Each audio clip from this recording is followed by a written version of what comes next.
Muy buenas tardes, sean todos ustedes muy bienvenidos a una nueva sesión del ciclo de conferencias en el Ateneo, pero permítanme, como hago habitualmente los principios de semana, que les comente un poquito lo que tenemos a la vista para estos próximos días. Mañana, aquí en este mismo salón, a las 5:30, si quieren acompañarnos, tenemos a don Armando García Rodríguez, que nos va a hablar en esta ocasión sobre géneros del ciclo de géneros de la pintura y nos va a hablar sobre el paisaje. Por lo tanto, mañana a las 5:30, Salón Sorolla del Ateneo, don Armando García, en el géneros de la pintura, paisaje. Si nos quieren también acompañar mañana, a continuación, a las 7 de la tarde, tendremos al compañero Juan Benito Rodríguez Manzanares, que nos va a hacer una recopilación, un trabajo recopilación, nos presentará un trabajo recopilación del ciclo de órdenes de caballería militares y hospitalarias. Sabéis que todos los meses nos viene hablando de una orden militar y mañana nos va a hacer un resumen, una recopilación de lo que ha sido el ciclo, el primer ciclo de estas conferencias. Por lo tanto, mañana a las 7, si nos quieren acompañar, en esta misma sala. Y ya para el jueves, día 14 de noviembre, en esta misma sala también, tendremos el acto de recepción de nuevos académicos de la muy ilustre Academia de la Música Valenciana. Ahí habrá un discurso del ilustrísimo señor don Rodrigo Madrid Gómez y otro también de don Rubén Parejo Codina. Y serán presentados por el don Amadeo Lloris Martínez, que es el secretario de la Academia. Como digo, es un acto de recepción de nuevos académicos y cada uno de los dos pronunciará un discurso. Y también habrá una actuación musical. Por lo tanto, este próximo jueves a las 7 de la tarde, si quieren acompañarnos aquí en este Salón Sorolla. Bueno, dicho esto, yo tengo aquí la suerte de tener a mi compañero y a mi amigo don Vicente Gomar, compañero de junta directiva, que fue el que me pidió, el que dijo que teníamos una persona muy buena, muy interesante y que la teníamos que traer al ciclo de conferencias y, por supuesto, viniendo de esta persona, de don Vicente de Gomar, pues no podíamos hacer nada más que lo que hemos hecho, pedir las autorizaciones pertinentes y tenerlo hoy aquí. Pero para hablarnos de don Francisco Roger Garzón, pues nos hablará mi compañero don Vicente Gomar. Muchas gracias por su asistencia y, Vicente, tú tienes la palabra. Muy bien, muchísimas gracias, Vicente. En primer lugar, pues bueno, agradecer a todos ustedes la asistencia, agradecer a Vicente también la agenda tan intensa que tiene de actividades que gracias a ello pues todos podemos disfrutar de todo ese esfuerzo y todo ese trabajo que realiza. Muy bien, pues nada, vamos a presentar a don Francisco Roger Garzón. Decir de don Francisco que es doctor en filosofía, que fundamentalmente su obra ha estado vinculada a la obra de Pedro Laín Entralgo, es el estudioso que hay actualmente más relevante sobre la figura de Pedro Laín Entralgo, que no solamente hizo su tesis doctoral, sino que a partir de esta tesis doctoral ha escrito diferentes libros y artículos referente a lo mismo. Don Francisco forma parte, asimismo, de un grupo de investigación donde abarcan diferentes ámbitos, desde el ámbito de la filosofía y del derecho, desde el ámbito del área moral y política, así como también desde el punto de vista de la bioética. Ha desarrollado su actividad profesional, la desarrolló dentro de la docencia, como funcionario de la Consellería de Educación de la Generalitat Valenciana. Bien, poner el énfasis en sus obras, en su trabajo, en su esfuerzo.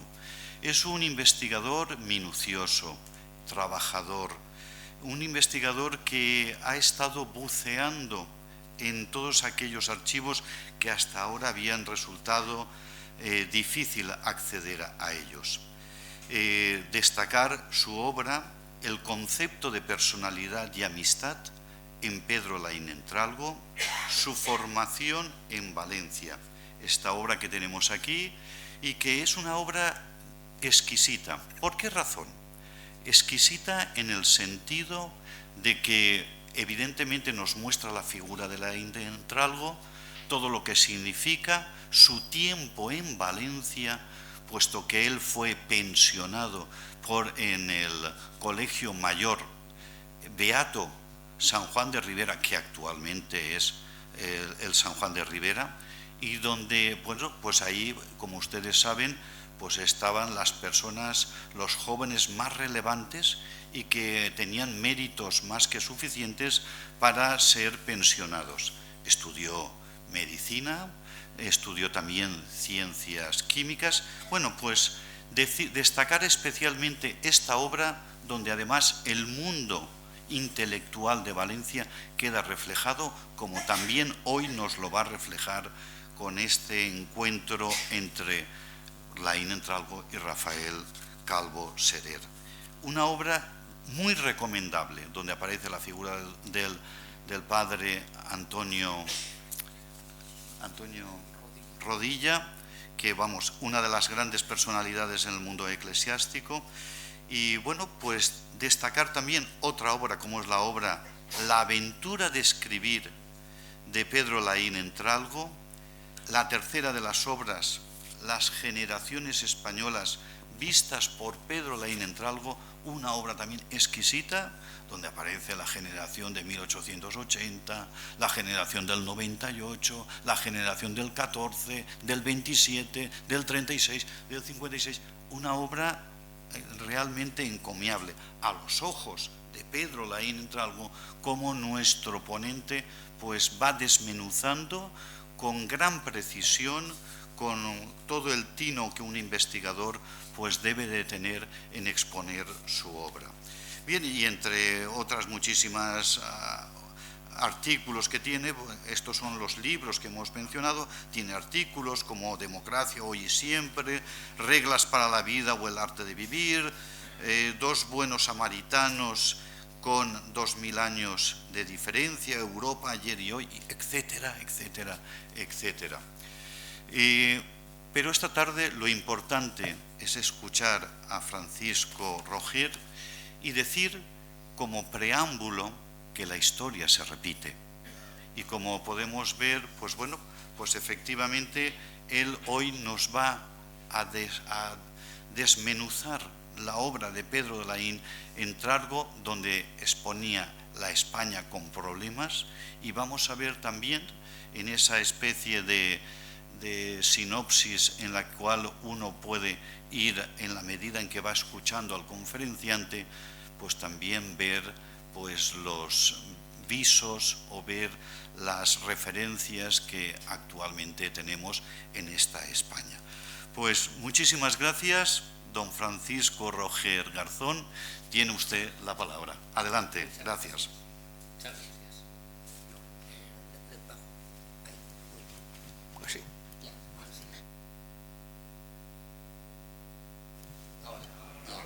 Vale. Pues buenas tardes, buenas noches a todos. Muchas gracias por la asistencia y, en primer lugar, agradecer a la institución que nos acoge, al Ateneo Mercantil de Valencia y al presentador que tan amablemente ha hecho esta presentación. Se nota que somos amigos y se lo agradezco mucho a él y a la institución. Y también, así un poco de pasada, pues quiero agradecérselo a mis padres, que desde allá arriba nos estarán viendo. Bien, la aventura vital de Pedro Laín Entralgo. Como ven,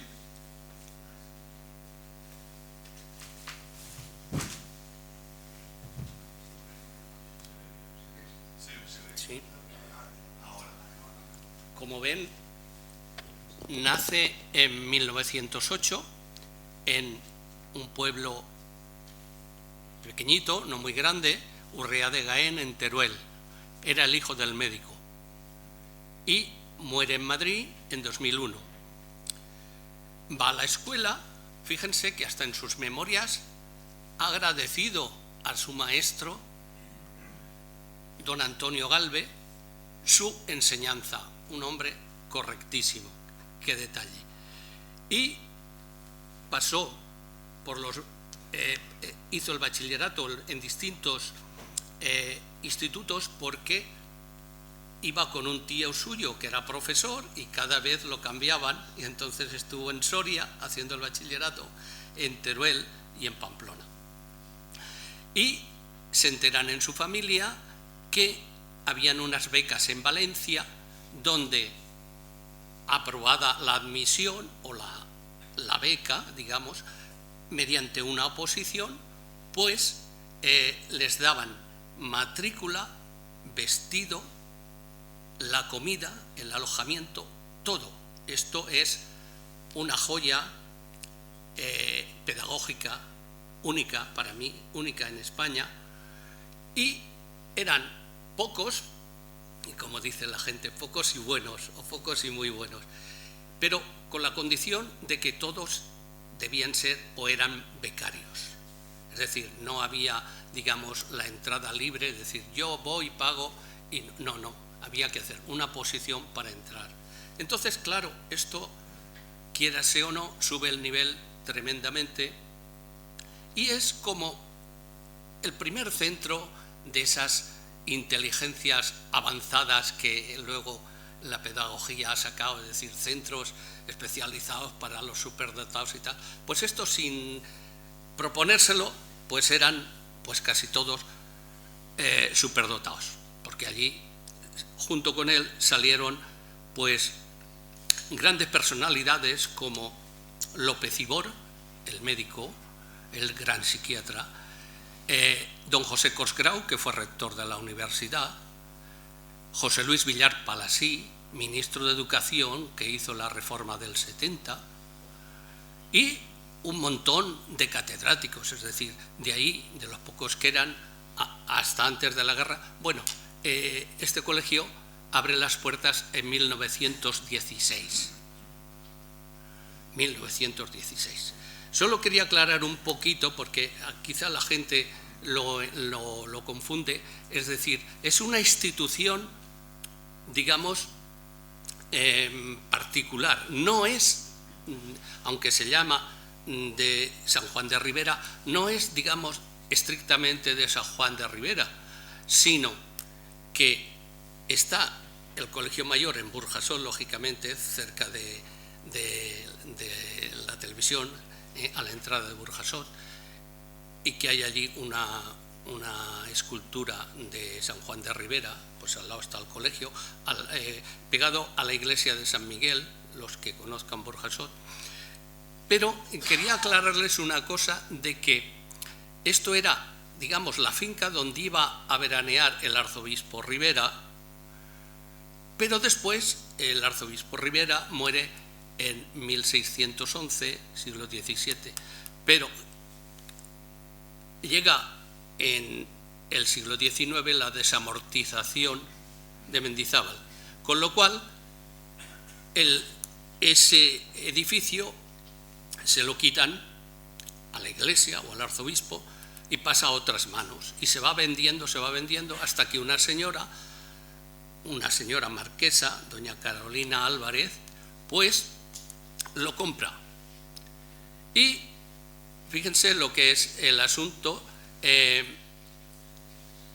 Ella quería devolver al patriarca lo que era del patriarca, con lo cual decide instituir un colegio con el ideario, digamos, más o menos, de San Juan de Ribera, que había fundado aquí en Valencia un seminario para formación de sacerdotes. Entonces, con las ideas, y de ahí, en 1916, se abren las puertas de este colegio, que aún está, que aún perdura, que aún hay becarios. Bien, aquí, esto es importante y quería que lo supieran. Pedro Laín viene aquí de Zaragoza, que había hecho primero de químicas en Zaragoza capital, y llega aquí y continúa con ciencias químicas, que por cierto saca en todo matrículas, y el rector Peset le echa después, cuando hace medicina, digamos, el ojo, lo ficha y lo hace alumno interno. Pero él en químicas, primero hace químicas, y lo digo porque esto es importante ver la evolución, luego iré al problema de España, no me olvido, pero conviene que sepan ustedes por qué él reacciona como reacciona y piensa como piensa. Entonces, él primero hace químicas, acaba químicas muy brillantemente, pero dice él en sus memorias que las conversaciones con sus compañeros en el recreo, es decir, en el paseo, en ese jardín tan bonito que tienen, y la influencia de su director, don Antonio Rodilla, que fue canónigo y luego rector del Seminario de Valencia unos 30 años, le hacen cambiar y le hacen sentir la medicina y sobre todo le hacen sentir lo que hoy llamamos psiquiatría, que entonces todavía no estaba ni la especialidad. Era un agregado de la medicina legal que llevaba el catedrático de medicina legal, era el rector Peset.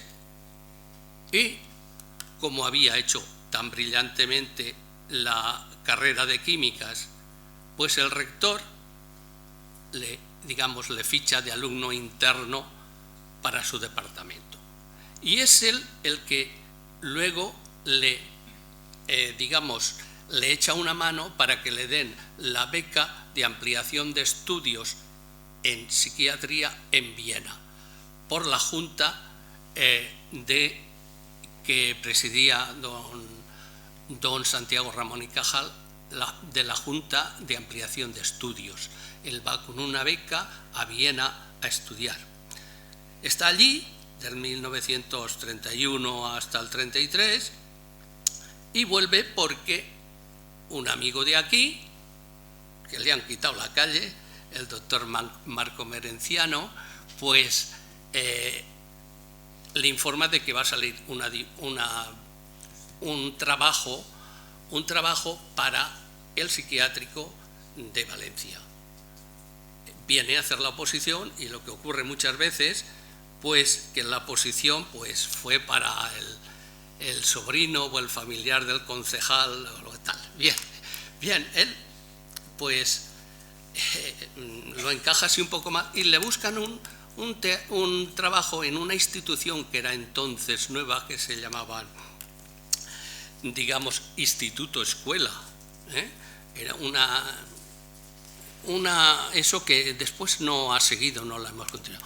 Pero cobraba poco y entonces en el doctorado en Madrid había conocido en químicas a una alumna que fue su novia, que era sevillana. Entonces el suegro le buscan un trabajo en la Confederación del Guadalquivir y allá se va. Y pasa un año, pasa dos, y le llama otra vez Marco Merenciano: oye, que han vuelto a sacar la plaza. Y viene otra vez aquí y se presenta y saca ya por fin la plaza, y esta plaza estaba llevada por 3 antiguos alumnos de Burjasot, que eran Marco Merenciano, él, Pedro Laín y López Ibor, los 3. Bien, ellos tienen una gran amistad. Incluso dice en sus memorias Laín que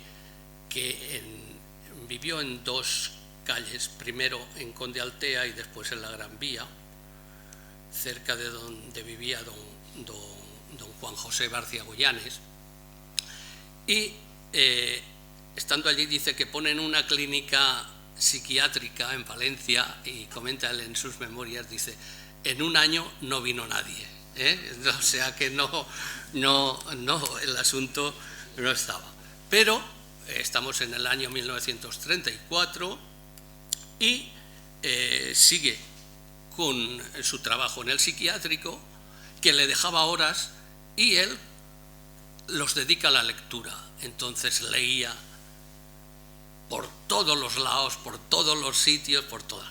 Fíjense que tiene artículos hasta sobre la novela policíaca. Él se interesaba por todo.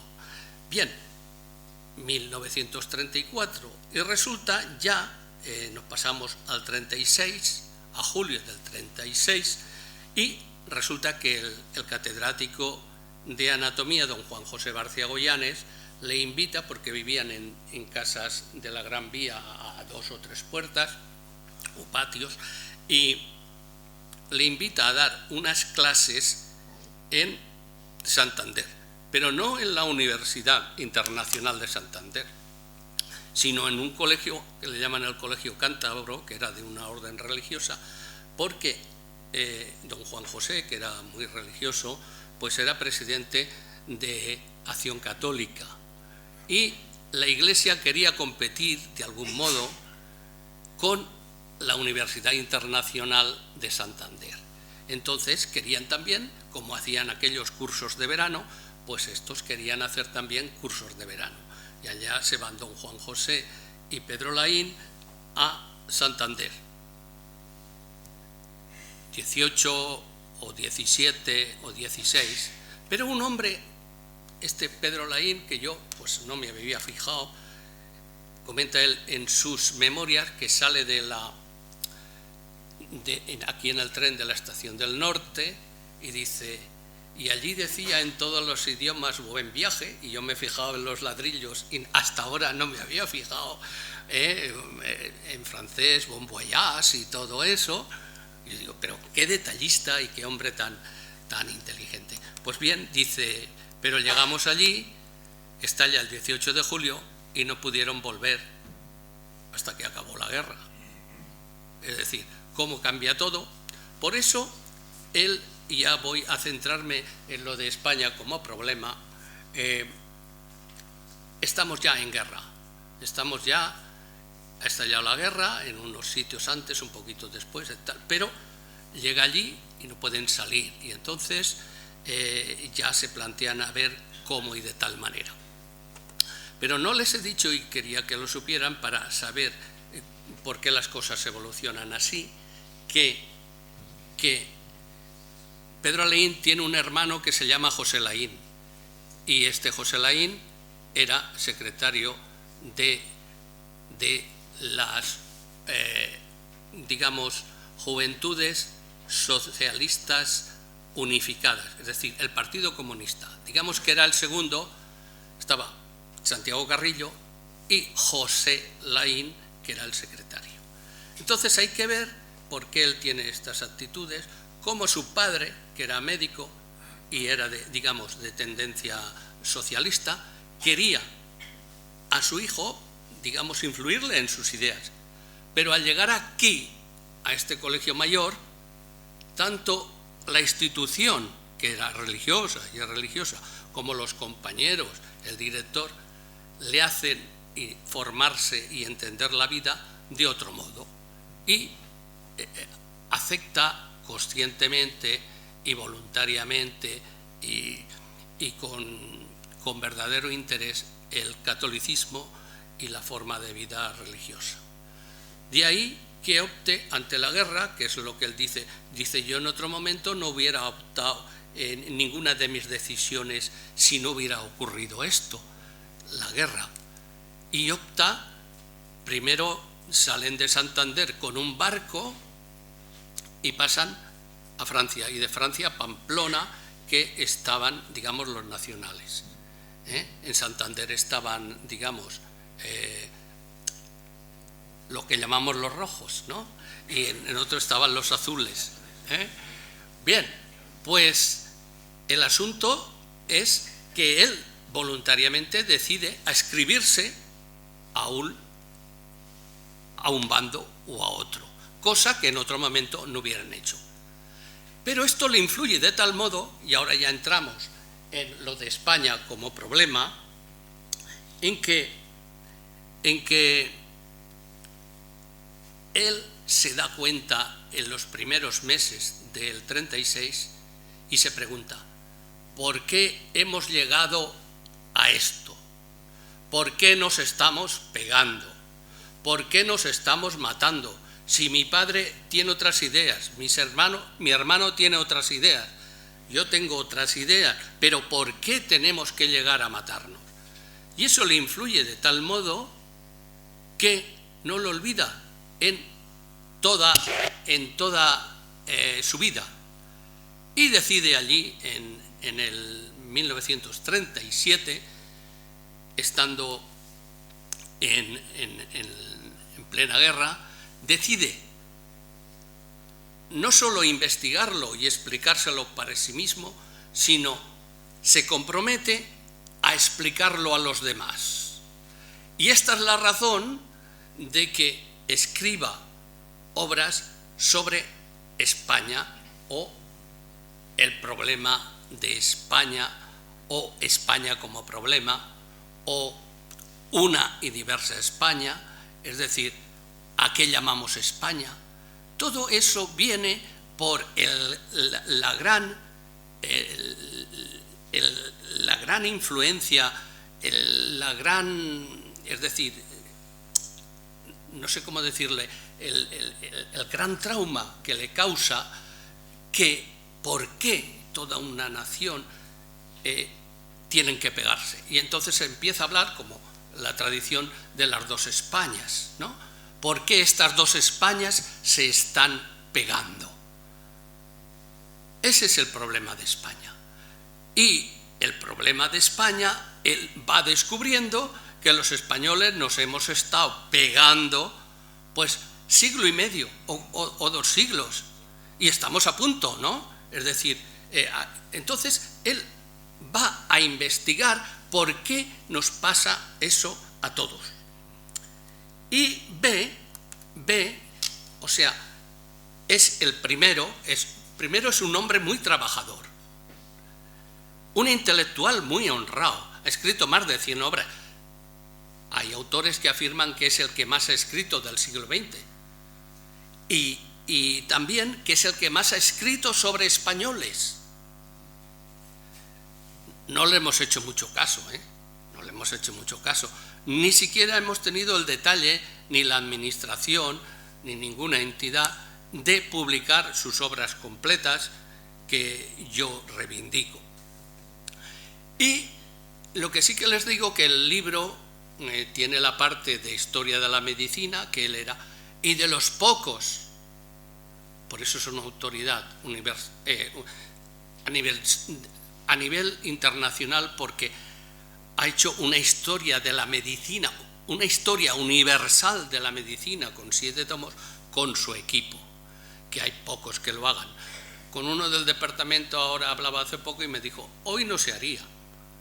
Quiero decirle la importancia de este personaje aragonés, y que hay algunos periodistas que dicen que está en la estela de Servet, de Cajal.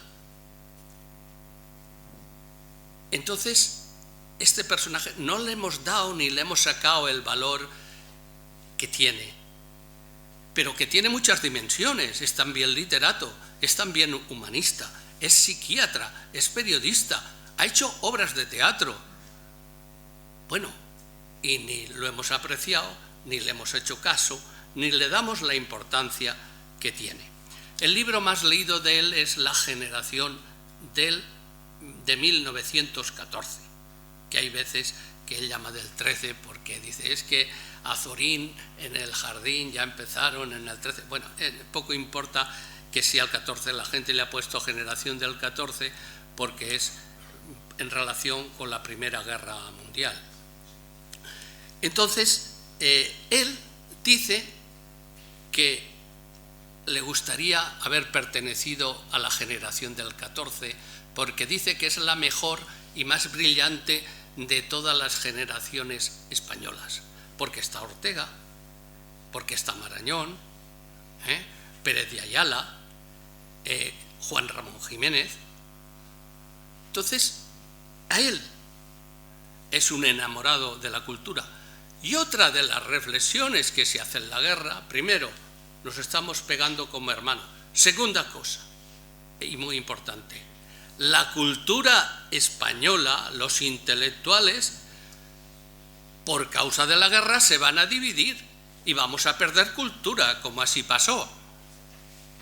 Que vinieron unos que se quedaron y otros que se fueron. Y tenemos el exilio español que perdimos.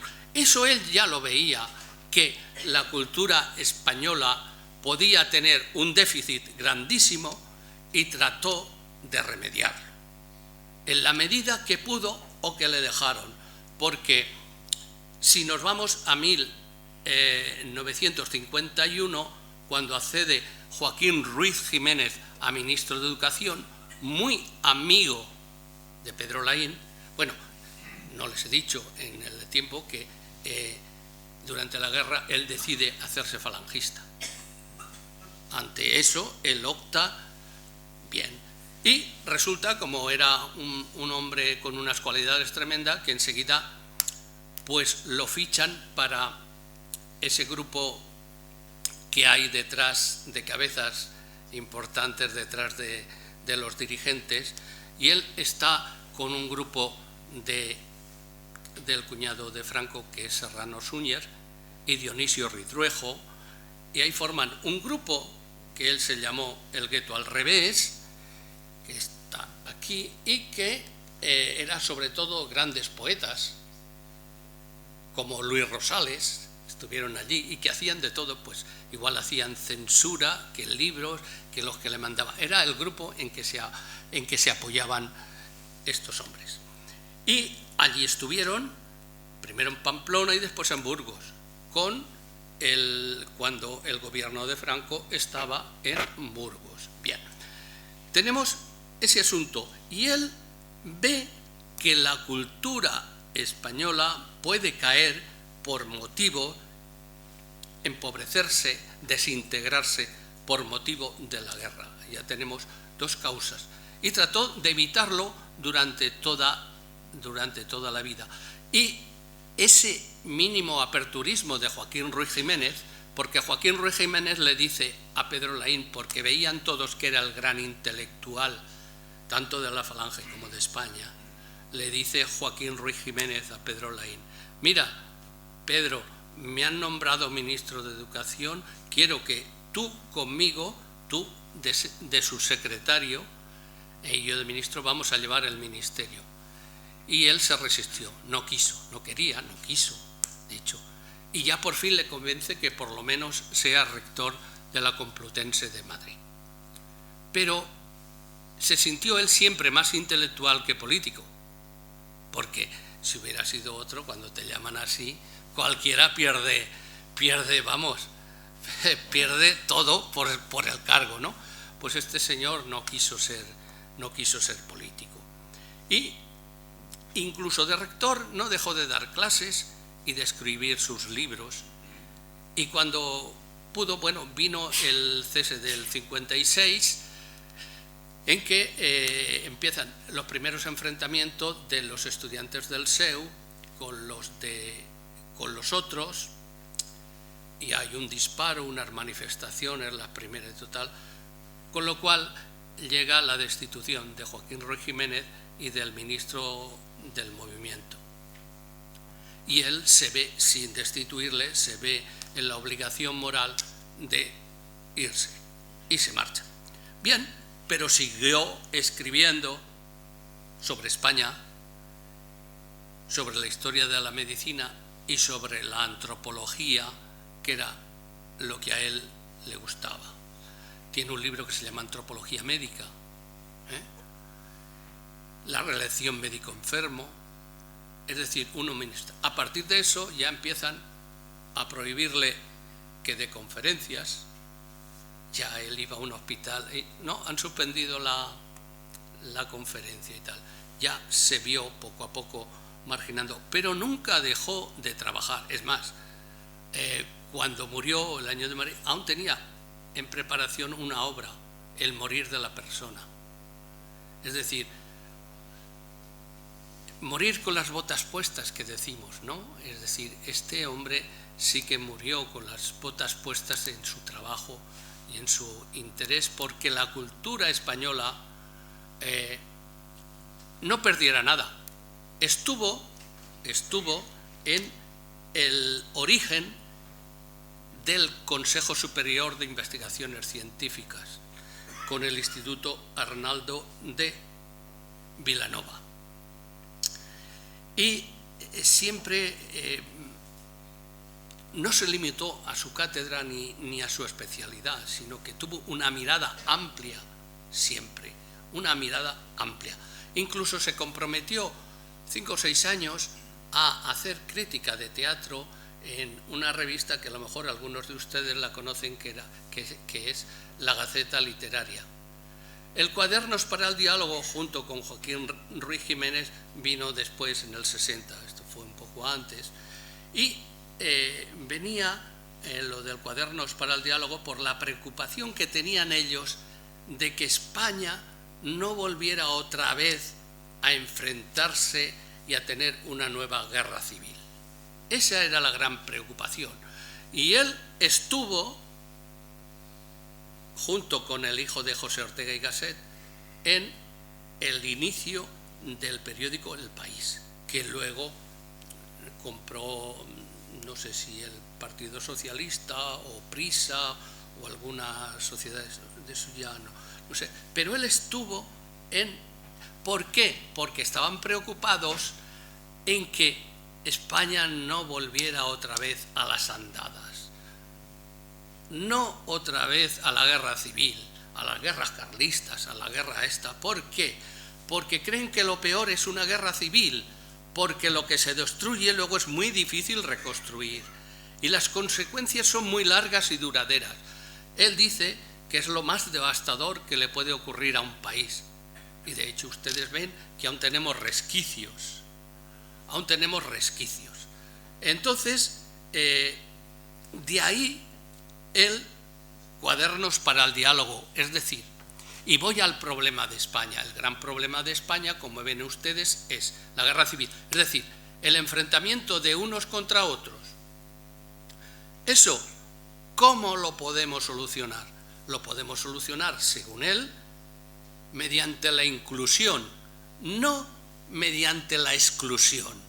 Y tenemos aquí una dialéctica que es integrar a los extremos de un partido y de otra, cosa que todavía hoy no hacemos, cosa que todavía el diferente o el que no es igual que yo, no quiero dialogar con él, ni comprometerme a pactos. Me da lo mismo. No, yo lo mío, porque lo mío.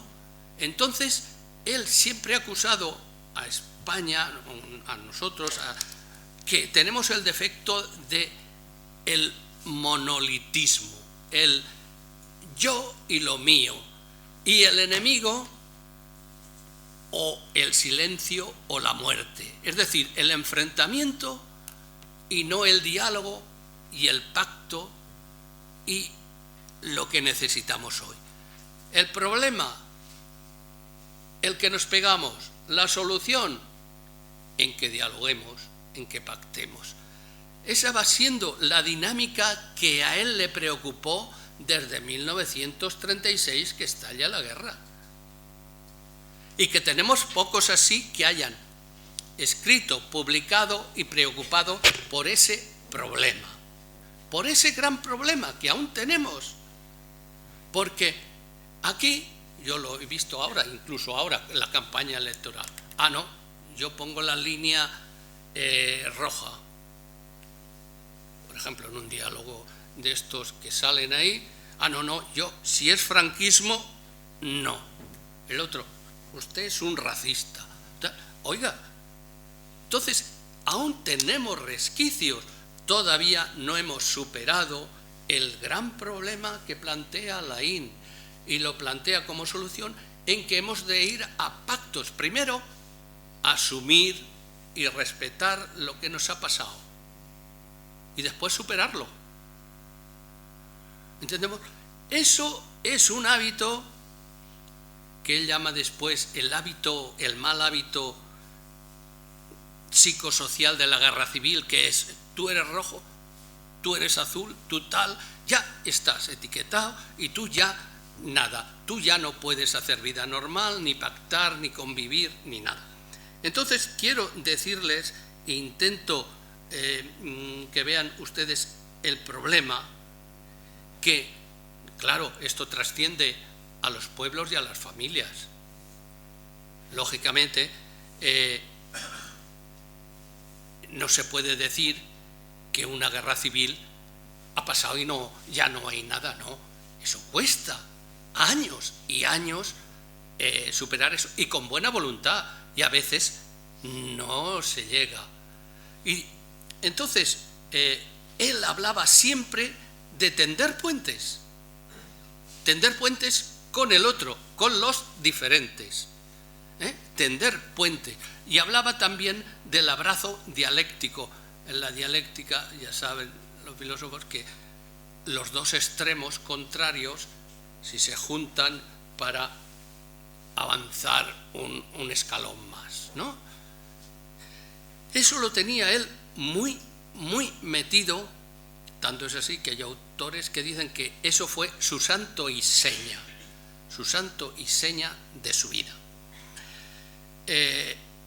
Como verán ustedes, él habla también de la dramática inhabilidad de los españoles para hacer de su patria un país mínimamente satisfecho de su constitución política y social. Fíjense ustedes que la Constitución de 1978, que creíamos todos ya, o algunos, o la mayoría, que ya iba a ser de verdad el acuerdo nacional, pues luego van algunos representantes y juran por imperativo legal, por no sé qué, en virtud de no sé cuánto. Uy, pero no hemos hecho el acuerdo. Con lo cual voy a plantearles a ustedes que quizá necesitamos, que la transición española ha tenido sus frutos y su lado positivo, innegable en todos los sentidos, pero ha tenido fallos.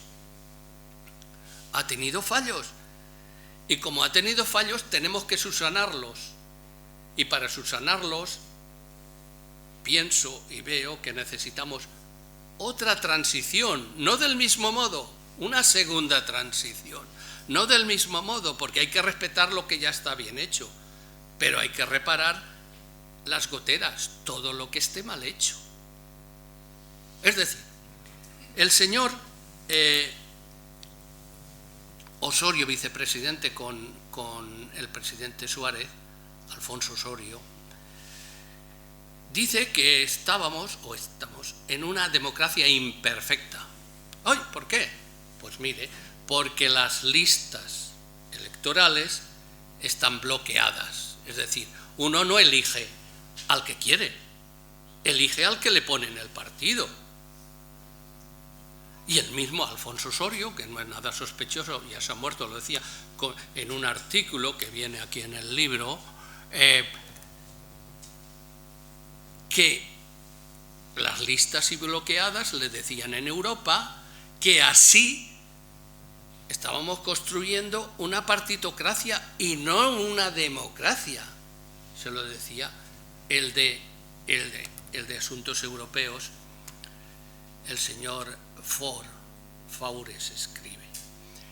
Entonces, el partido, en nuestra transición, los partidos han pesado, mi entender y el de algunas personas más, han pesado demasiado, porque han buscado que el partido funcione.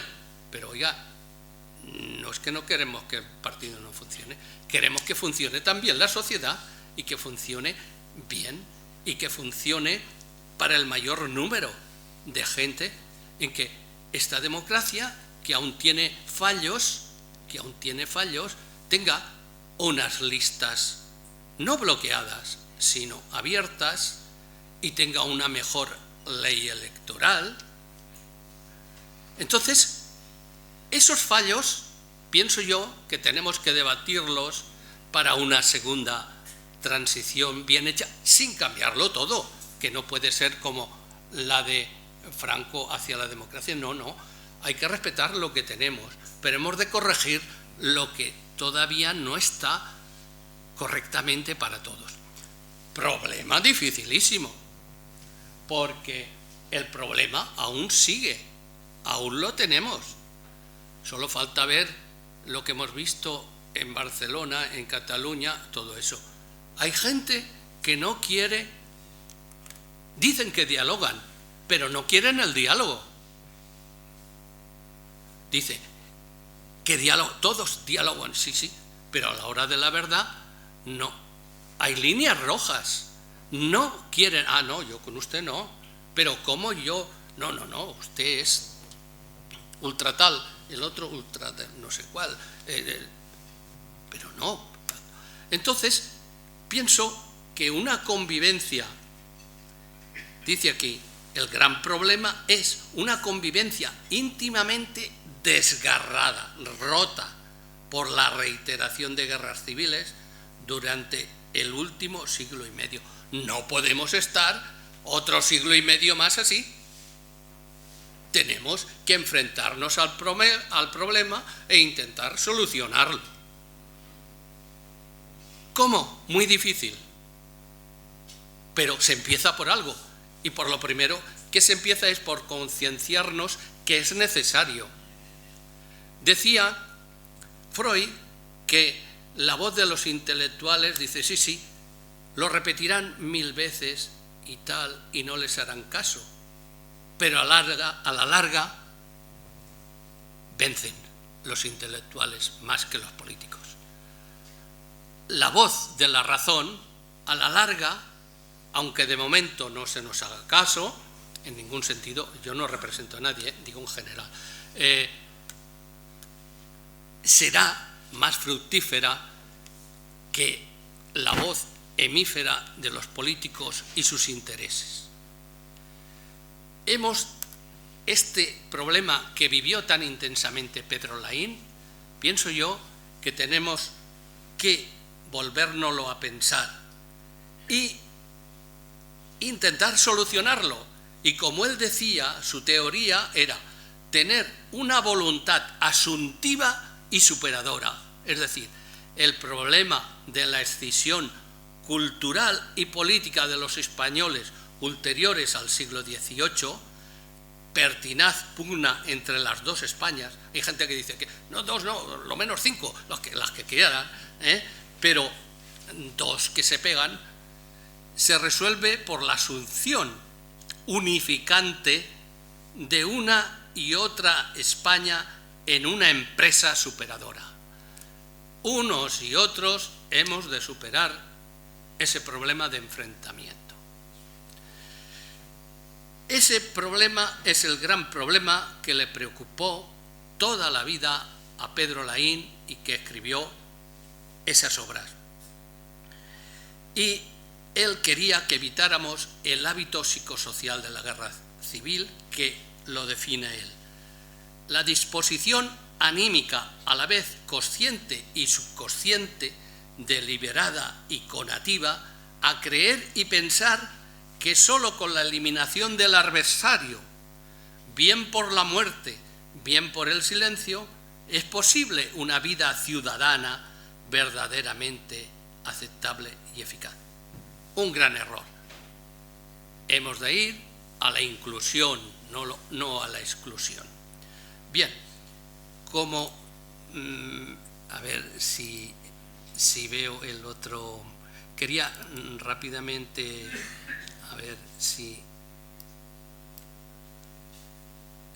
lo cojo, sí, aquí está.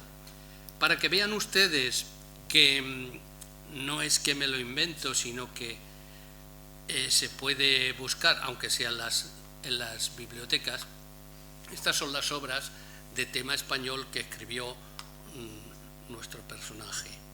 Entonces, vamos a ver.